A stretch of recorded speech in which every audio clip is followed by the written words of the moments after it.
जिस दिन ये हुआ तो ये नेशनल कॉर्बेट पार्क में शूटिंग करा रहा था अपनी, तो ये अवेलेबल मैंने 3-4 बार कोशिश की, मिला ही नहीं मुझको। 5 या 6 बजे इसका फ़ोन आया, हाँ सतपाल भाई क्या हुआ? मैं कहा हमारे इतने लोग मर गए हैं और हमारी गलती से मरे हैं। तो बोला नहीं नहीं चुप रहना, अभी कुछ नहीं बोलना इस पर।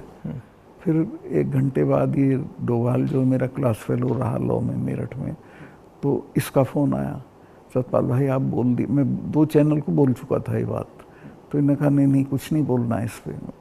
मैं कहा ठीक है, मैं समझा कुछ जांच वाँच कराएंगे, उस पर असर पड़ेगा। कुछ भी नहीं। तीसरे दिन इनका आ गया कि ये पुलवामा की शहादत को याद रखो और अब हम बालाकोट करेंगे, ये करेंगे, वो करेंगे। और अभी तक उसमें कुछ नहीं हुआ? कुछ नहीं, करना भी नहीं है इसको। पुलवामा के शहीद जिस तरह हुए थे इसलिए हुए कि उन्होंने 5 एयरक्राफ्ट मांगे थे। अगर वो मेरे से मांग लेते तो मैं इमीडिएटली कर देता। मैं तो वहाँ स्टूडेंट्स जब जम्मू में फंस जाते थे बर्फ में, उनको एयरक्राफ्ट से, क्योंकि दिल्ली में एयरक्राफ्ट इमीडिएटली मिलता है किराए पे। 4 महीने तक एप्लीकेशन उनकी पड़ी रही होम मिनिस्ट्री में, और 4 महीने बाद वो खारिज कर दी कि नहीं देंगे। तब वो सड़क से चले। इतना बड़ा, मतलब 4 महीने के लिए वो चले ही नहीं? चले ही नहीं, इसलिए कि वो सड़क से चलना बिल्कुल इनसिक्योर होता है, वो उनके उसमें नहीं है सिस्टम में। 5 जहाज मांगे थे उन्होंने, वो नहीं दिए। 4 महीने तक लटकाए रखे। और तो 4 महीने के लिए क्या होल्ड पे थे? क्या होल्ड पे थे सब? मेरे सामने नहीं आई। अगर मेरे सामने आई होती तो मैं उसमें कुछ करता। That was between CRP and home ministry.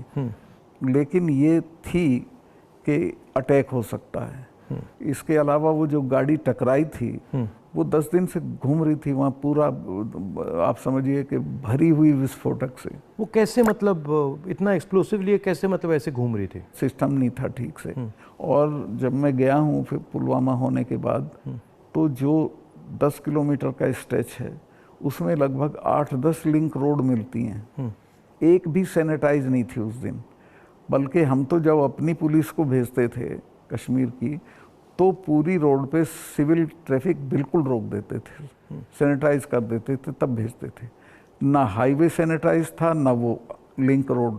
और लिंक रोड जहाँ हाईवे में मिलती है वहाँ रिवाज ये है कि वहाँ एक जिप्सी खड़ी होनी चाहिए जो उसे रोक दे कि नहीं भाई ये काफिला चला जाए सीआरपी का, तब जाना। ब्लॉक कर कुछ नहीं था, there was nothing like that. तो जब आप वहाँ गए, जैसे पॉलिटिक्स में हम ऐसी घटनाओं में जाते हैं, तो जब हम कहीं पहले पहुँचते हैं, कोई माइंड में कोई फीलिंग आती है, तो इसमें आपकी क्या फीलिंग आई थी जब आप पहली बार वहाँ गए? आप मेरा यकीन करेंगे, आई वॉज इन टीयर्स। और मैंने इसको फ़ोन किया, मुझे नहीं मिला। जब 5 बजे मेरी बात हुई तो मैंने कहा हमारी गलती से हुआ ये।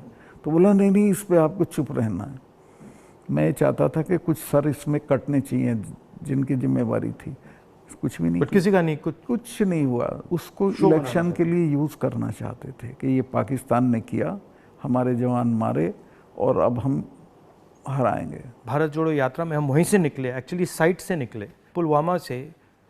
तो मुझे ये लग रहा था कि जो आपने बोला कि ऐसी जगह पे, स्ट्रेटेजिक जगह पे इतना एक्सप्लोसिव कहाँ से आ गया, कैसे आया, वो मेरे दिमाग में क्वेश्चन था। सारा पाकिस्तान से आया था, बट इतना 600-300 किलो। हाँ, ये बॉर्डर तो हमारा पोरस है, और ये इतना एक्सप्लोसिव इंडिजिनसली प्रोक्योर करते तो वो बात फैल जाती।